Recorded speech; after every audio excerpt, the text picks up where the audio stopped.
Благословена събота! Знаете ли, че когато Библията споменава, че вие сте светлината на света, има предвид не просто която и да е светлина. Защото тук светлина не е определена в определителен член. Тя светлината.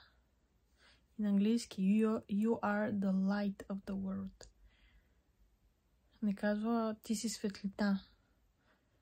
You are light. А казва ти си светлината. You are the light. И осъзнавам, че единственият стих, който може да бъде свързан към този стих е: аз съм светлината на света. Думите на самия Христос. I am the light of the world.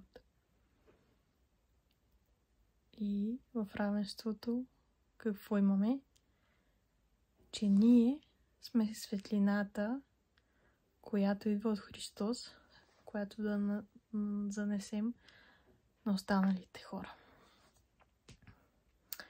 И ако не просто ние носим светлина, която да носим на другите, ами ние носим светлината от Христос. Тя е притежавана от Него лично. Тя е Неговата светлина.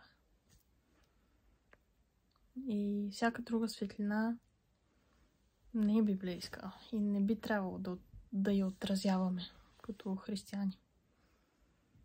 Благословена събота!